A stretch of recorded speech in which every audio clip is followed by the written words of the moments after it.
Hey, it's me. How are you, folks? On this episode of the Paul Leslie Hour, we're welcoming a legend in music. Jerry Kennedy is a record producer, guitarist, and songwriter, now retired. In his time, he's worked with the likes of Elvis Presley, Kris Kristofferson, Reba McEntire, Tom Thaw. We could keep on going there, but he's also unique on this show because we don't get to do this very often, but he's the father of a past guest of ours. Some of you remember when we had Bryan Kennedy on. So, Jerry Kennedy, thank you so much for joining us. It's good to be here, Paul. It's a real honor. So, I think most stories are best from the beginning. Tell us a little bit about where you're from.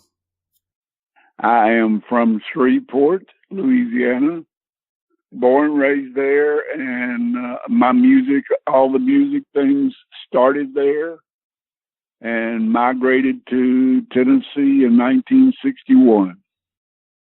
So those early years in Shreveport, tell us about the kind of music that you were exposed to. I'll tell you, the first music that I can remember, Paul, was stone, flat-out country music, and probably my kinfolks having records around, playing them from the time I was 4 or 5 years old. I can remember, really leaning over on a radio or whatever and listening to it. And I can remember my mom told me stories about when I was 4 and 5 years old that I would, come in from outside playing and want to put the radio on because I knew that there was a guy named Harmy Smith. He's the first artist that I can remember listening to. He had a 15-minute radio show on KWKH in Shreveport. And Harmy was just him and an acoustic guitar, if I'm not mistaken. I loved listening to him, and she told me a funny story about when I was a kid that when Franklin Roosevelt died, they preempted Harmy, and I was very upset about that. So, but that was when I was 4 years old and didn't really understand. But anyway, that was the beginning of listening, and I just loved music. I could not get enough of it. Some of the listeners might know that Louisiana is a state in the country that has just a ton of musical diversity. Yes, sir. Everything, as you mentioned, from country music to, my goodness, rhythm and blues. Cajun to jazz to Dixieland. I mean, it does have it all. Were there any other styles of music that caught your ear? Yeah, of course, later I was really turned on to R&B. They had a station in Shreveport that they called Race, a race station that played music that I listened to all the time. I loved everything from Howlin' Wolf to Chuck Berry to Fats Domino. I loved being a child of the 50s. Was a great time to be there. There was some great music back then. So I listened to everything from country to pop and rock and R&B. Those were my 4 favorite genres of music that I was turned on to more than anything else. A very, very iconic radio show from Louisiana. The Louisiana Hayride was the name of it. Oh, yeah.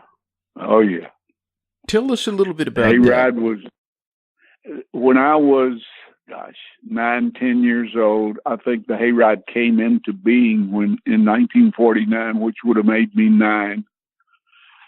I can remember going and sitting on the front row and just being,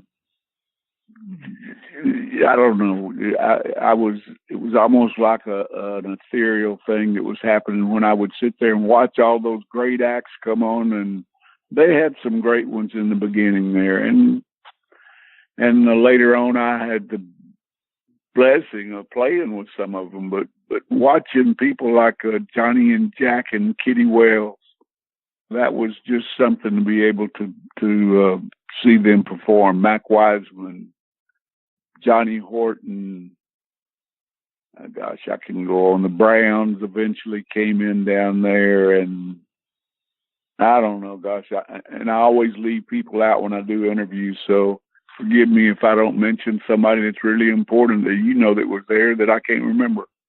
Well, did you ever see Hank Williams there? I did see Hank Williams. There you go. Wow. He had a drinking problem, as we all know, and I was there the night that he came out. They had kept him, I heard later, in later years from people who would know, they kept him in his dressing room and thought that they had him in there without anything to drink. And I understand that he had smuggled a bottle in, but when they did bring him out, he was not in really good shape. I did not know that. I was seeing Hank Williams. That was the only thing I cared about. I was probably 12, 13. Jambalaya was the big hit record at that time, and I remember he sang enough of it to pleasure the audience and kind of turned around and weaved his way back off stage. But I saw Hank. That was big. What about seeing Elvis Presley on the Hayride? There's a funny story connected with that, and I'm sure that you may have heard it before, and I'll tell it again. But a friend of mine named Roy Day, one of my childhood buddies, man, from first grade, we were in love with music together. Anyway, we were both turned on by the guitar we heard on That's All Right Mama, by whoever that guy was on KCIJ singing it. I even called the radio station and got his name, Scotty Moore, the guitar player. Anyway, we went down to the Louisiana Hayride to see this guitar player. Didn't remember Elvis's name or anything. And when we, paid our, I can't remember, 50 cents or $1, whatever it cost to get into the Hayride in those days, we went in, sat down. They introduced Elvis. He came out. Comes time for Scotty to play, and we're really just anticipating this thing. When Scotty started playing, Elvis started moving, and the girls went crazy, and we never heard Scotty. So we felt like we kind of wasted our money going down. But anyway, that was eventually, of course, we knew who Elvis was. So would it be correct to say that you became focused in on the guitar pretty early? Yes, sir. At the age of 9, my father, right before he died, took me down for guitar lessons with a man named Tillman Franks. Tillman had several students, and he taught me the first 3 chords I learned on a guitar, and then I pretty much ran from that point on by myself. Although I maintained that relationship with Tillman, he became like a father figure to me. And in fact, at the age of 10, I was helping him teach guitar down at the J&S Music Store on Milam Street in Shreveport. Tillman, I was singing at that time, not something I was in love with, but kind of went along with picking back then. I was, blessed enough to be asked to open shows close to Shreveport for some of the bigger acts at that time, Webb Pierce, Fair and Young. And that put a few extra dollars in the household too. So that was good. I had a mom, a hardworking mom. She raised us 3 kids. I have 2 younger sisters. They are, as I think, dedicated to music as much as I am, although neither pursued it. They loved it as much as I did. But anyway, that was the beginning of the guitar, and I just loved playing. I would listen to things like what Merle Travis was doing and what Chet was doing, and just really was turned on. And then, of course, later along came Chuck Berry and some really great playing that he did that turned everybody on. And of course, later than that, Buddy Holly's stuff. I was always tuned into the guitar on when I would listen to music, if there was one there. And tell us a little bit about when you started to make the decision, okay, I'm going to be involved in music for my career. gosh, there was a fellow named Shelby Singleton who I became friends with when I was playing staff guitar on the Louisiana Hayride every Saturday night. Made $18 a week. That was big then. Anyway, I was doing other jobs and doing some other music things around Shreveport, but never in my wildest dreams did I ever think that it would become something that I would do for, a career. Shelby was Southeast promotion man for Mercury Records, and they offered him an A&R job in Nashville in 1960. And during this time, we were going and doing sessions. I was playing sessions in Dallas, Baton Rouge, New Orleans, down in New Orleans with the Cosmos people, and doing some East Texas live shows with Johnny Horton and Carl Blue, Johnny Mathis, some of the acts on the Hayride. But at this point, still not thinking about anything. But anyway, when Shelby was going to move to Nashville, he said, "I want you to go with me." And I said, and I was really tied to family. I didn't much want to get away from Shreveport. There was a huge bunch of people down there. My mom had a lot of sisters and a brother, and I had tons of cousins, and just wasn't thinking in terms of leaving all that. Anyway, bottom line, right before his truck, the truck with his furniture left for Nashville, Shelby's furniture, he said, "I'm coming by your house and getting your stuff. You're going with me." And anyway, he was so adamant. I said, "Okay, Shelby, I'll try it for a month." Came up to Nashville. At the end of a month, I think I'd only worked 2 sessions, and there just wasn't enough there. So I went and got a U-Haul trailer. I was going to, take my stuff back to to Shreveport. He came by my house the night before I was going to leave and said he had me a job with Mercury Records, and told me what it paid, and that was when I was off and running. Kind of that 1 month turned into 50 whatever years it is now. Do you ever wonder what would have happened if he hadn't come by that night? Once in a while. I mean, to me, it's like fate incorporated, man. You have those dominoes that fall, and if they fall in the right place, I mean, there you are. And what would happen if we could all sit around wondering what would happen if this and that, and sometimes it's fun to do that. But yeah, that's crossed my mind many times. Like what would I have done when I got back to Shreveport?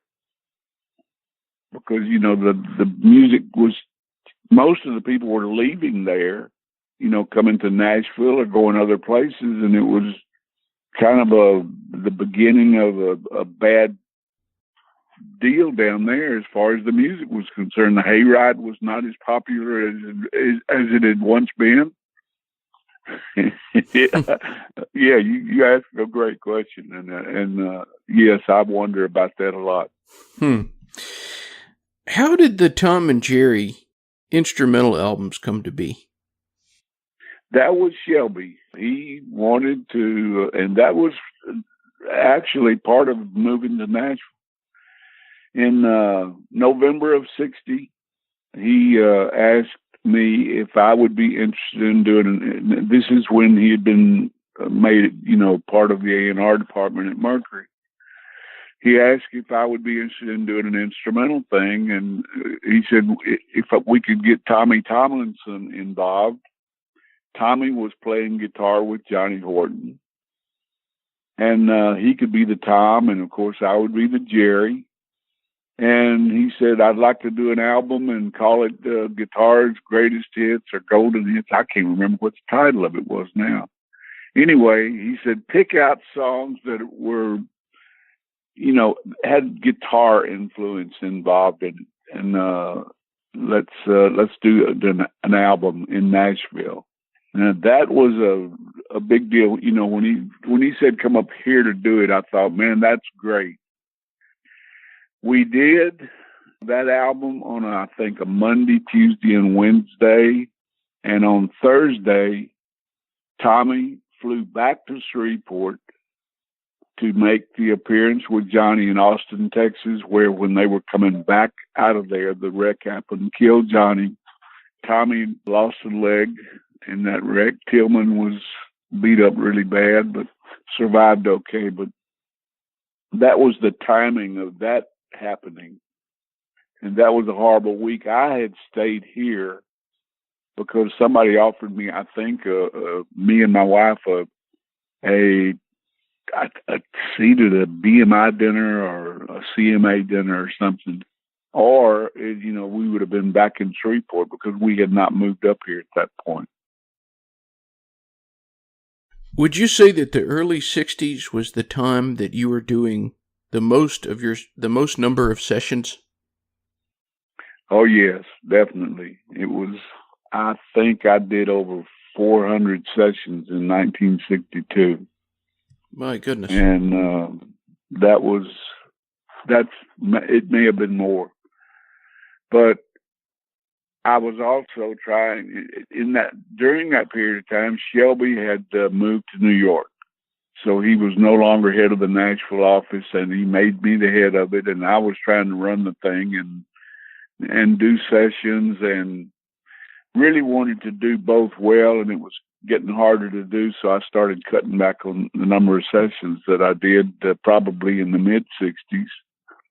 And I was having a lot of great luck with production work. So I don't know. I'm split. I'm still torn as to what I love the best, producing or, you know, playing. And I do neither anymore. And it's still hard to get my arms around. Tell us about some of the more memorable sessions that you did. Oh gosh, they were all. I'll describe what I used to when we came and did those Tom and Jerry things. We worked with some of the greatest musicians and heroes of mine. You know, from the time that I was in Shreveport listening to records, Grady Martin, Hank Garland, Bob Moore, Buddy Harman, Floyd Kramer. It was just a ton of people. And the biggest thrill to me, even until the day that I stopped doing it in 1990, whatever, was sitting out in the room with those people, create music. I mean, that's the greatest bunch of musicians in the world. I mean, they were just unbelievable. And I can point out several things where funny things happen. In fact, we were talking about one yesterday. I stay in touch with the Statler brothers, who I worked with for a lot of years. Don Reed and I were talking, remembering the day that we were in a session and we had just got started, and a phone call came in from somebody that said John Wayne was in Nashville and wanted to meet the Statlers. Wow. Well, man, that didn't take long to say, sure, let's do that. They invited me to go along with them. And one of the biggest, we left this room full of musicians for about an hour and a half. And, you know, they were probably wondering why we ran out of the studio so fast, but we were laughing about that yesterday. That it was just one of the funniest things, but something that we will always remember. And what a great thrill that was to meet the Duke. Little things like that. There are a lot of sessions that I can remember where great things happened, and you sort of knew it, like Pretty Woman. When we did that thing, I left the studio thinking, you know, Fred Foster is a very good friend of mine. He was the owner of Monument Records and was the producer of that record. And I thought, you know, Fred's really got him one there. And little things like that. Some of those sessions, like I said, were such a big thrill to be on that could be considered some of the most different things that I was on. It was just, I don't know. like I said, I never quite got past the thrill of playing in a room full of guys, or I think I had the greatest seat in the world from the producer's chair, looking through the glass at all that talent when I was producing. Unbelievable. And that thrill is, you can't describe it. I can't. What are your memories of the recording of that song, Pretty Woman? I remember getting off the elevator. We recorded that song in an old building, Cumberland Lodge building, down on 7th Avenue, which is no longer there. And Sam Phillips, in the late 50s, had built a studio on the 3rd floor. And Fred had bought the studio from Sam, Fred Foster. Anyway, you took an elevator up. I got off the elevator. Roy and Billy Dees, who was the co-writer of the Pretty Woman with Roy, and I'd been playing on some dates with Roy, and so we knew each. In fact, we had been to Germany and done an album with him, and so I knew him. Anyway, he signaled for me to come over to where they were sitting. I think I was one of the first players there. He said, "I want to show you this thing that we would like to have put on this thing." And I said, "Okay." And he played the little lick. And I thought, okay, he wants to start this record with that thing. So I didn't know until we started running the whole song down that it was to appear all the way through the song. I mean, if you think about that record, that guitar riff appears in there several times and on the ending. Anyway, that was what I remember most about that. That was Roy's lick. A lot of people give me, Wayne Moss, Billy Sanford, who are the other two guitar players, credit for that lick, but it was actually Roy's. He had that when we got there. There's an artist that a lot of our listeners may not be familiar with. He recently passed away, and he's been called by a few people the French Elvis. Oh, Johnny Hallyday. Yeah, that was a treat to work with. I never could really understand him very well. We were able to communicate some. He was fun to work with. He came to Nashville. I think Shelby brought him here. And we did, I think maybe one album, and then maybe he came back a few years later and did another one. And I just heard within the last few months that he had passed away. So it's a shame. Johnny was a nice young man. Of course, we were all young men then. One of the most iconic Bob Dylan records would be Blonde on Blonde. Uh-huh. And you played on that album. Yeah. I actually did one night on that project. Of course, we did a bunch of songs that are in that album that night, but my schedule was such back then that I couldn't really it was the reason that I didn't do more Elvis things, the reason I didn't do more outside, I call it, sessions, was because I had a record company I was running, and I had day work and producing artists, and just didn't have the time to go do some things. But when Bob Johnston called me and asked me to work that, I said, "Sure, man, I'd love to work with him." So I went over, and it was a lot of fun. I don't really remember all the songs that we did. I've listened to the album, and I've picked myself out on a few things, but I'm not sure that everything we did that night appeared on the album. Can you remember a couple of the songs, or maybe one of the songs that you played on? I can't, Paul, and that's really funny because I listened to it and tried to pick out the things and get a little frustrated trying to hear it, so I just put that part of it away. I know that there's a guy, and I can't remember his name now, who wrote a book on that album. And he called me and told me, he said, "Well, you were on this and you were on that." And I wish I had remembered what he told me, because he mentioned 3, 4, 5 songs that he knew that I had played on that did make the album. Did you have any interactions with Bob Dylan? Meeting him, saying hello. Yeah. When I got there, he was really cordial to all the guys who were coming into the session. If I'm not mistaken, it was 6 p.m. and went way into the morning. But the first hour or so, I remember he went back over in a corner of the studio. We played that Studio A at Columbia was a big room, and he went back over in a corner at a table and was writing what he was going to be doing. So the pickers, we all sat around, and I don't know if we played cards or whatever, but we didn't want to disturb him. And we just stayed at the ready for when he was ready. He would come over and we would do something, and he might go back over and write a thing or two and come back. And I don't know, it was unusual the way that it was going, because he was actually finishing songs right as we were going to record them. Interesting. That was unusual. What do you think of Bob Dylan as an artist? I never was a big fan of his singing, but good gosh, man, could he write? Yeah. I mean, he was absolutely one of the great songwriters of our time.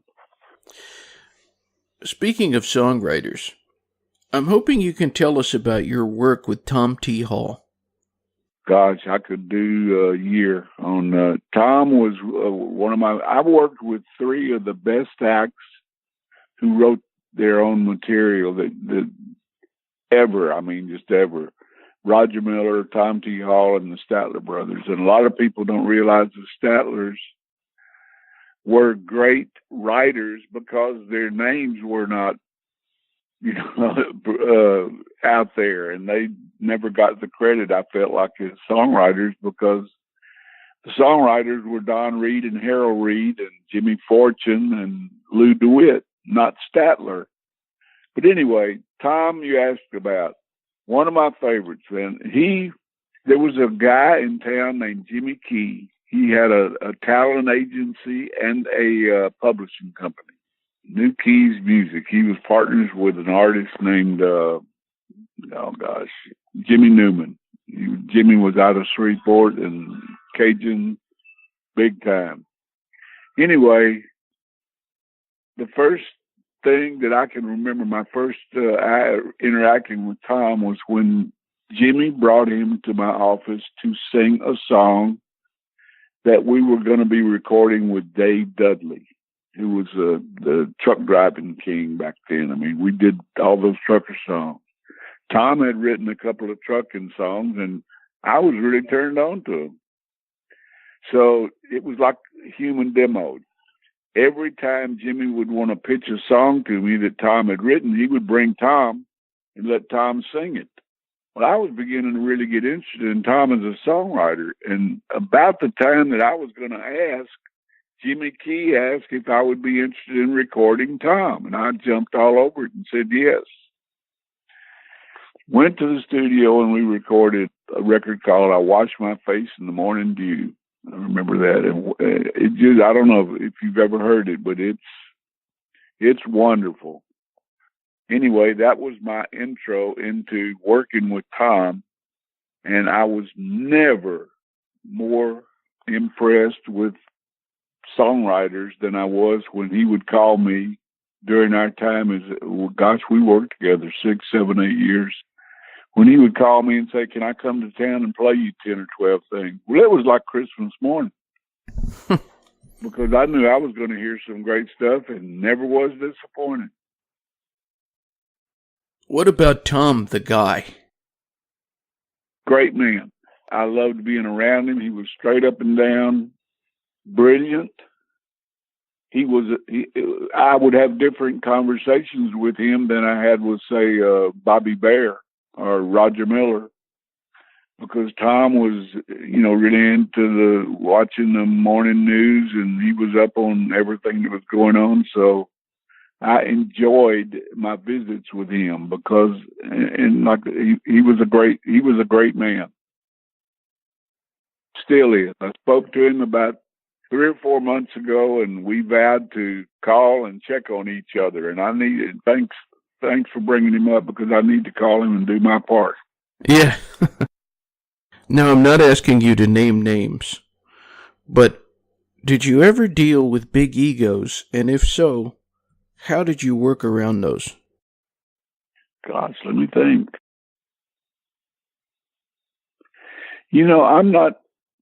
I'm not sure that could have existed with some of the people that I, bumped into or worked with. That was never, ever a problem with any act I ever worked with. Maybe, I don't know, it was the way that I would treat them or whatever, maybe I got on their page real quick and that eliminated things. But gosh, I worked with Patti Page and Rex Allen, and there never was a time when it wasn't, oh man, so cordial and great. I mean, it was just, everybody's cool here. That was always the way that I found that to be. And even when I would play sessions with people at other labels, I can't remember ever encountering that. Like I said, it may have existed with them and other people, but it never was something that I had to deal with. What do you think about the records that you worked on with Jerry Lee Lewis? And there was one of my idols. I can remember standing next to a jukebox in Muleshoe, Texas, and playing a whole lot of shaking over and over. When Shelby, he actually stole him away from Sam Phillips. Jerry came to Mercury in 1963, if I'm not mistaken. And we started doing the rock things, trying to get the rock things. Well, this was after the Cousin debacle in England and here, and, it was really getting tough to get him played anywhere. During this time, and this will be something that I've told before also, but there was a disc jockey in Knoxville at station WIVK. Bobby Denton was his name. He was the program director there at that station. The Nashville Dixie Flyers, a East Coast Hockey League team, a little minor league hockey team, was a big deal for all of us music people. I don't know what it was, but we all supported it for some reason. It was, on the hockey nights here in Nashville, you'd find us all down there at the game. And we would always dare anybody to set up a session during those times too. So anyway, we had Knoxville had a rivalry with Knoxville Knights.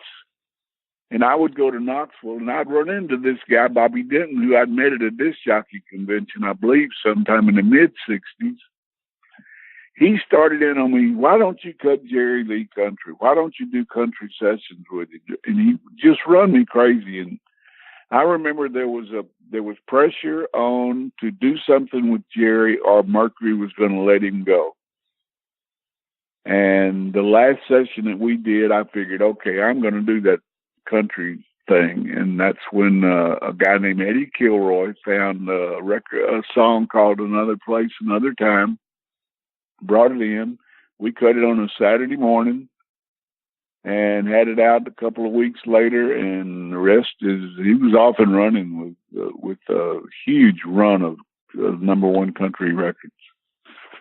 And Jerry and I got along so great. I fought with everybody around him, but Jerry and I were always, on the same page. And he did everything I asked him to do. He never did turn down any song that we presented to him. He was just great to work with. What would you say would be one of the more stellar tracks that you recorded with Jerry Lee Lewis? Gosh, that to me, one of my favorites is a thing called Middleaged Crazy. And Jerry was tired when we did the track. That was one of the last sessions that he did for Mercury, if I remember right. Anyway, he was tired, and I said, let's go ahead and lay this thing down. And Pig Robbins played piano. Jerry tried to sing it a little bit, but he said, "Let me work on this and come back later and put the vocal on." And I said, "No problem." When he left, it was like a week or two later. He ended up in the hospital, and he had overdosed and had all kind of problems going on. And really, I figured that track was probably the only thing I was going to get out of that song. It was a song written by, I can't remember his name now. Anyway, Sonny Throckmorton. Great song. And anyway, Jerry pulled out of whatever it was, went away and got himself in good shape and called me one day and he said, "I'd like to come sing that song." He said, I've learned it and I really think I can do a good job for you. And I set the time up for as quick as I could because that was great news. He came in. Paul, when he walked in, he was white as a sheet. I could tell, that he did not feel good. But he went up to the mic in the studio, put earphones on, sang it one time. That's the record.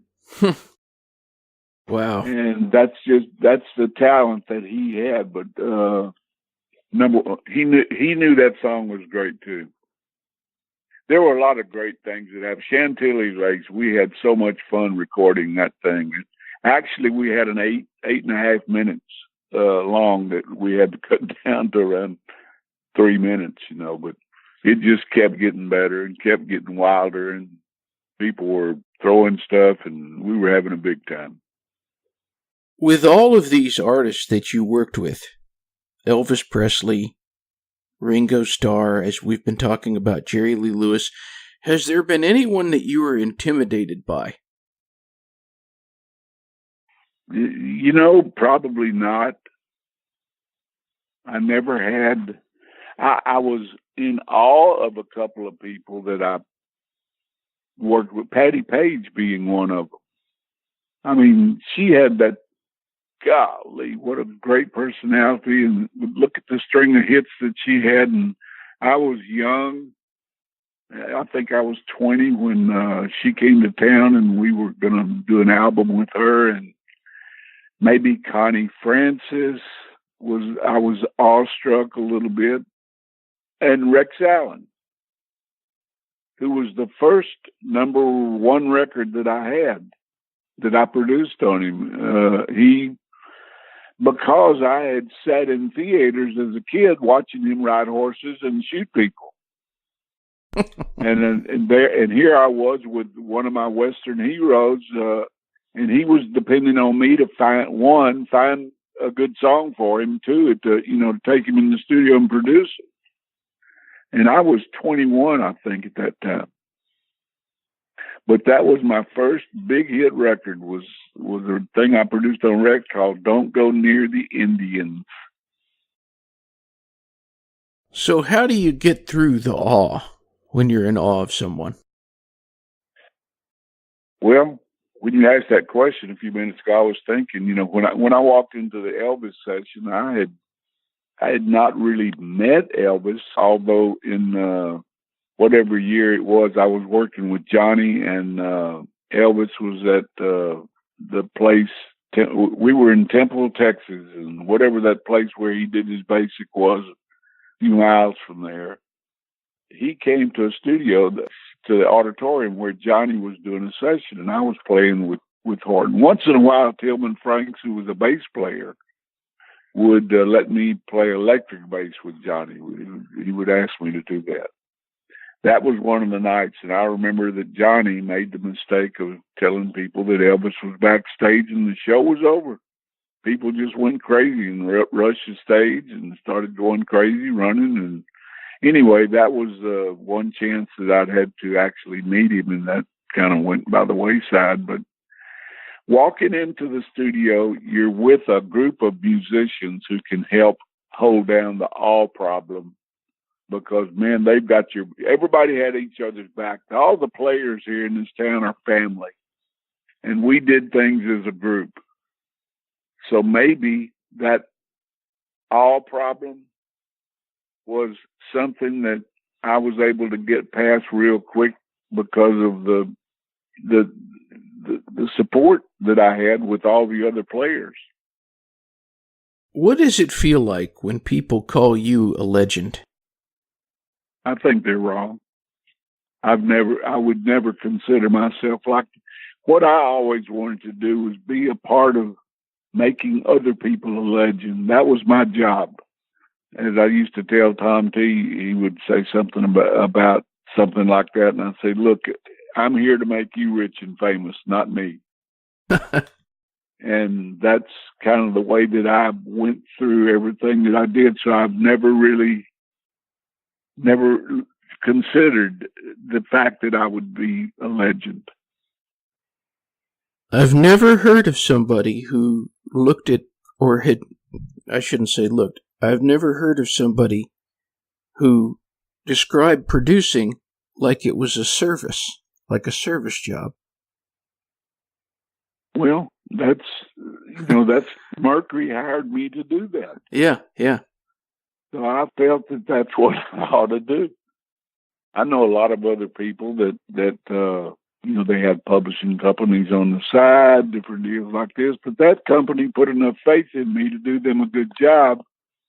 That's what I tried to do every time I walked in the studio, and prepared to go to the studio also, which was a big bunch of fun most of the time too. Some of the listeners out there, they might know about the work of your sons. Your 3 sons are all involved in music. Right. I'm curious, were they ever competitive with one another? If they were, I never saw it, Paul. To me, there were 3 different people, and I never saw one competing with the other, either in music, athletics, or whatever that was that they did. I don't think they ever looked over, the shoulder and to see what so and so was doing or whatever. It didn't come across to me as ever happening, and could have been, but something I never saw. Boy, am I proud of those guys. That was something, being their dad. You were telling me in a note that you sent me, which meant a lot, that you would take time to add your thoughts, but you were saying that your sons were your greatest production. Absolute co-production, yes. Their mom was one of the sweetest people in the world. She, man, she sure did take up a lot of the slack for that dad that didn't get home very much. But, I was prouder of them than anything that I could ever do in the way of music or whatever. Because they've all 3 turned out to be such great men. And, music aside, that's very important. And they all are that way. It was just the other day, and I was listening to this thing, a recording made by Jenny Yates. A whole month of Sundays. Jenny and I go way back. She was an artist. I think I produced some sides on her, if I'm not mistaken. I know she's a good writer. Yeah. On the label, it said producer, Jerry Kennedy. Okay, then I did.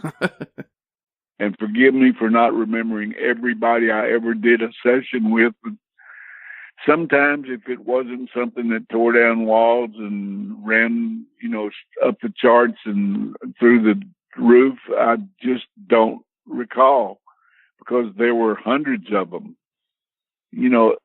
I'm, like I said, I've been blessed to have had success with some artists, but believe me, I tried with a lot more than we were successful with.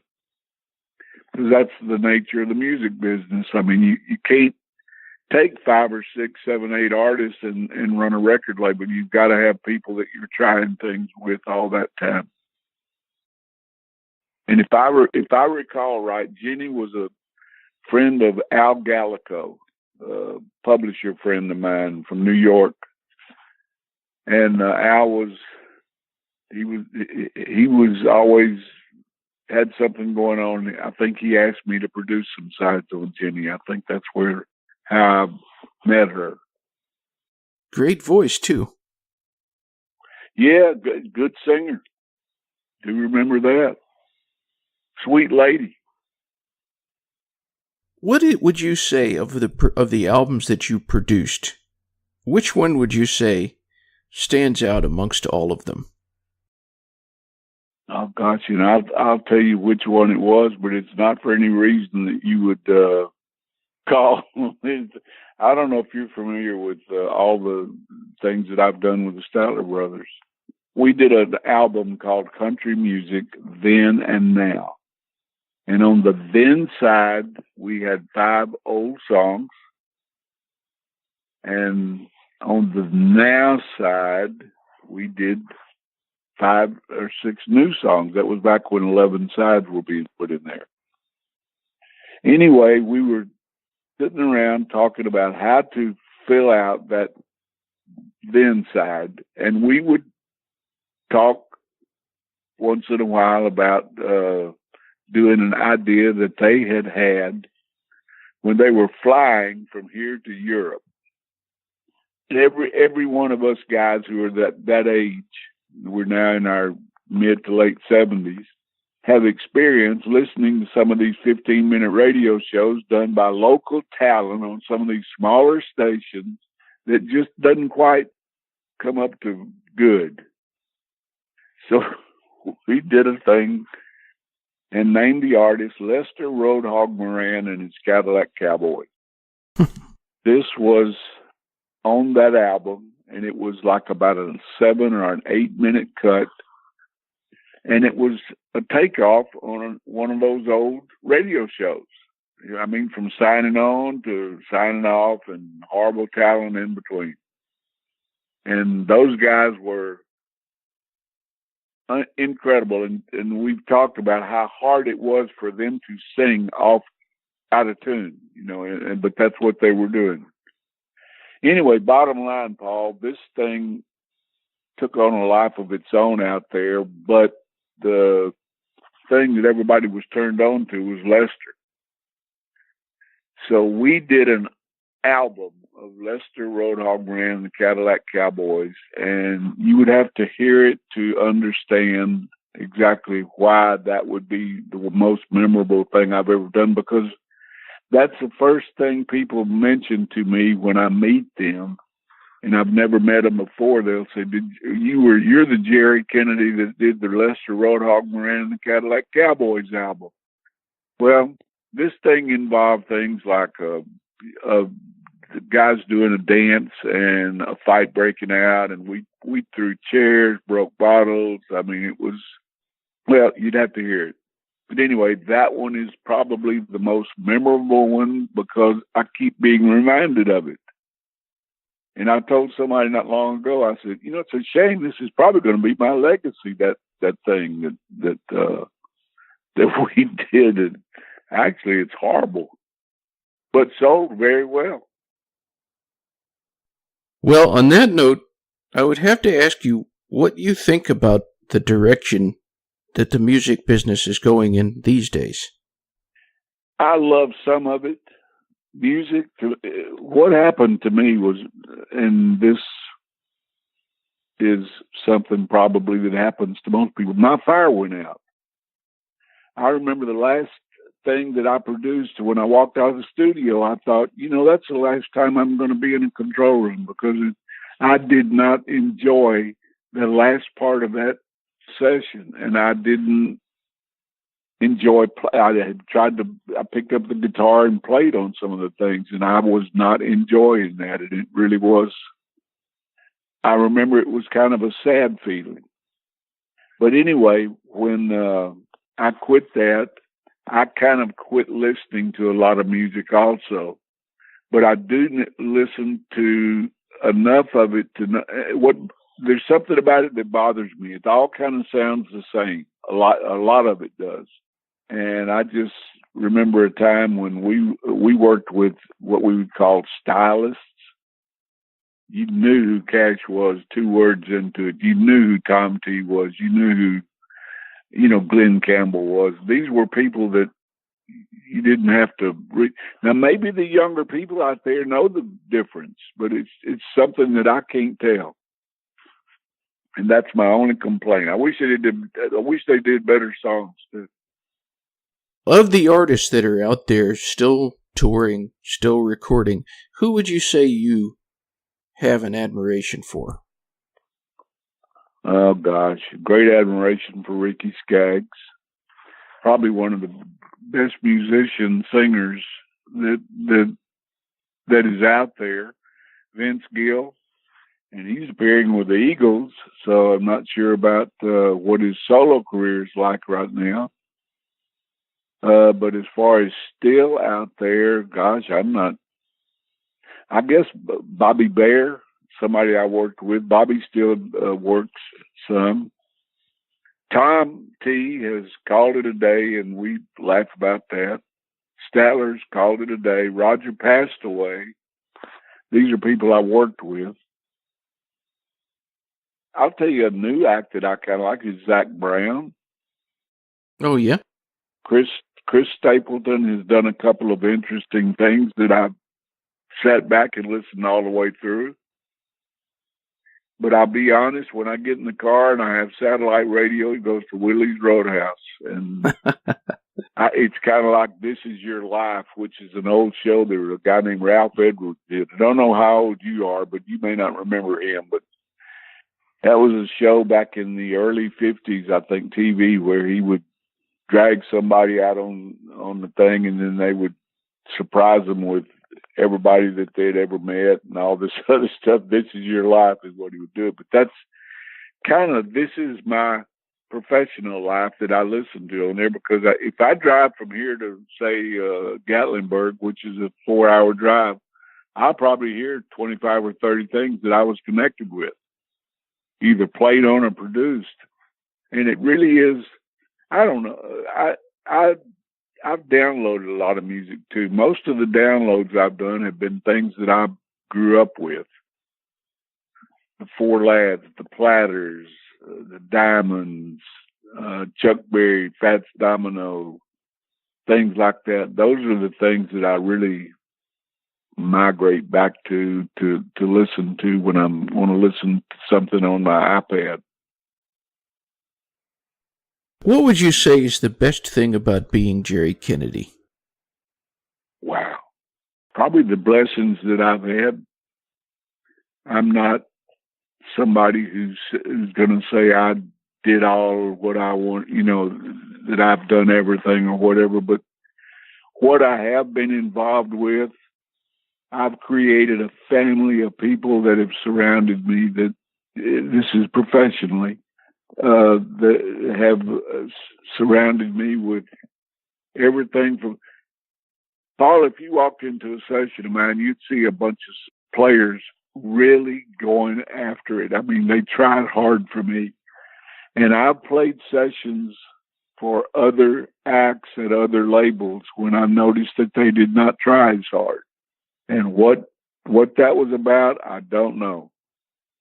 But I think the people that I have come across and had the honor, the privilege of producing, meeting, whatever, through music was probably one of the best things about being Jerry Kennedy. Well, as I told your son, Bryan Kennedy, we have a very unique luxury in that we're able to communicate with people so easily. And so I always like to leave this way. I would just give you the microphone, totally open-ended. What would you say to the folks who are tuned in? Oh, boy. And I know, and I've listened to some of your interviews. I'm going to say, and this is something that I've tried to live, love everybody. And if you go in that way, you may have to come out another way, but if you go in that way, chances are that's going to stick.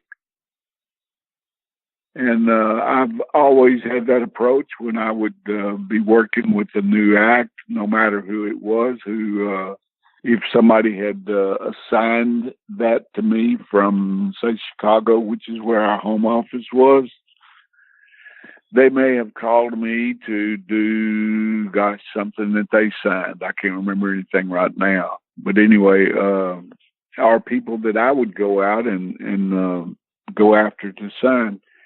If I approached them with that great attitude and respect for the talent that they had, and everybody has some, everybody, then chances are you've got a friend for life.